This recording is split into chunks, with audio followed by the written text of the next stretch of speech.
নসরদা, সেটা বিষয়টা হচ্ছে গিয়ে এ রাজ্যে বেকারের পেটে পড়ছে লাত, এবং অপরদিকে দেখা যাচ্ছে রামরাজ্যে আজকে মোদি সেখানে একাধিক কথা বলছেন। বাংলা থেকে অমৃত ভারত যে এক্সপ্রেস, সেই এক্সপ্রেসও চালু হলো।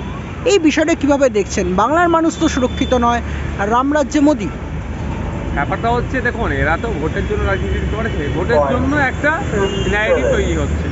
ক্ষুধার সূচকে ভারতবর্ষ ক্রমশ পিছিয়ে যাচ্ছে, সেই সূচক কীভাবে মোচন করে ভারতবর্ষে ক্ষুধার সংখ্যা কীভাবে কমানো যায় তার কোনো ব্যবস্থা নাই। উপরন্তু কী করছে, শুধু ধর্মের জিগির তুলে মানুষকে মাতিয়ে রেখে দেশকে এক প্রকার লুট করে নিচ্ছে। আর বেকারত্বের সংখ্যা বেড়ে যাচ্ছে, সেখানে কোনো কথা নাই।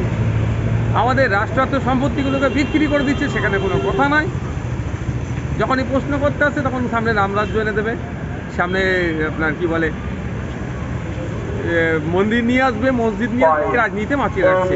এতে মানুষ উপকৃত হবে না। মানুষের চাই খাদ্য, বস্ত্র, বাসস্থানের নিরাপত্তার দায়িত্ব সরকারকে নিতে হবে।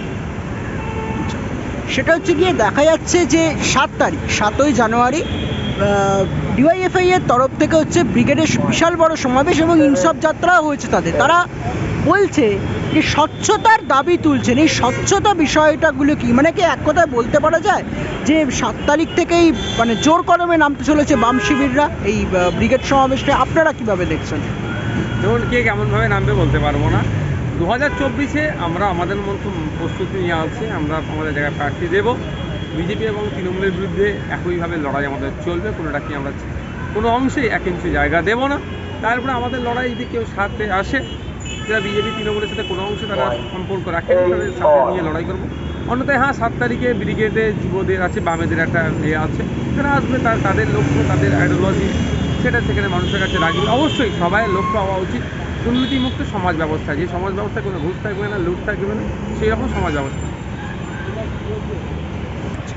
নওশাদদা, সেটা হচ্ছে বিষয়টা, মুখ্যমন্ত্রী কিছুদিন আগেই চাকলায় জনসভা গেছেন।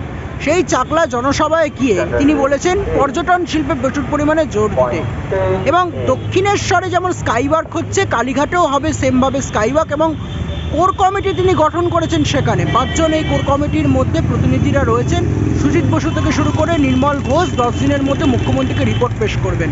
আর সবথেকে বড় কথা, মুখ্যমন্ত্রীকে দেখা গেলেও দেখা যাচ্ছে না আপনার প্রতিপক্ষ, মানে ডায়মন্ড হারবারের সাংসদ তথা তৃণমূলের সর্বভারতীয় সাধারণ সম্পাদক অভিষেক বন্দ্যোপাধ্যায়কে। কি বলবেন?